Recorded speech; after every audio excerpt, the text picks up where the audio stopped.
Etapas do alargamento europeu. A União Europeia foi criada em 1957, denominando-se na altura por CEE. Era composta por apenas 6 países, os membros da Benelux e a Alemanha, a Itália e a França. Em 1973 dão-se as primeiras adesões. A Irlanda, o Reino Unido e a Dinamarca juntam-se então aos países fundadores, formando a Europa dos Norte. Grécia, Portugal e Espanha, assim que se vêem em regime democrático, solicitam a sua adesão à CEE, embora com alguma hesitação por parte dos governos dos Estados-membros em aceitar as candidaturas, devido não só ao seu atraso económico, como também à dimensão da Espanha, à pobreza que se vivia em Portugal e às atitudes libertinas em relação às regras comunitárias por parte da Grécia. Os pedidos de adesão são aceitos e verbas avultadas são canalizadas para colmatar as disparidades que se faziam sentir. Em 1992, a União Europeia recebeu as candidaturas da Áustria e de 3 países nórdicos, uma vez que estes possuíam uma economia estável e seriam uma mais-valia para a comunidade.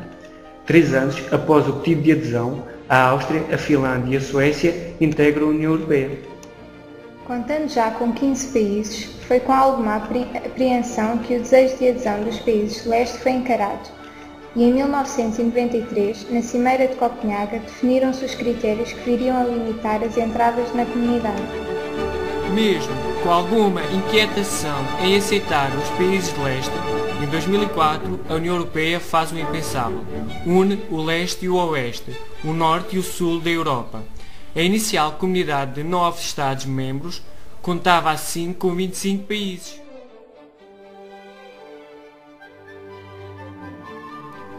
A União Europeia, de que fazemos parte, conta agora com 27 países. Dificuldades de concretização. Nos últimos 50 anos, os europeus têm-se dividido no que toca ao futuro do seu continente. Uns são contra qualquer forma de União Europeia. Outros, os unionistas, defendem apenas um quadro de colaboração entre Estados soberanos. E, por fim, os federalistas defendem a criação dos Estados Unidos da Europa, com um governo federal único e supranacional. O Reino Unido é o país que mais tem rejeitado uma Europa federal, aspecto que se verifica pela sua atitude perante a comunidade europeia. Porém, o eurocepticismo e a resistência a todas as medidas que impliquem transferência de soberania não são exclusivas da Inglaterra. Durante a ratificação de Maastricht, os dinamarqueses rejeitaram e só vieram a aceitá-lo após a introdução de uma cláusula que os retirava da zona euro. Os suecos também rejeitaram a moeda única, e nos restantes países a aprovação do tratado suscitou grandes polémicas e dividiu a opinião pública. Existe um desinteresse acentuado em relação ao projeto europeu, apesar das medidas tomadas para tornar cotidiana e presente através de símbolos, programas, intercâmbios e da escolha anual de uma cidade europeia da cultura. A Europa é vista como uma realidade abstrata, cujo funcionamento pouco diz ao cidadão comum. A prova do desinteresse é a elevada abstenção nas eleições para o Parlamento Europeu. A perfeita União Política Europeia teve também bastantes dificuldades.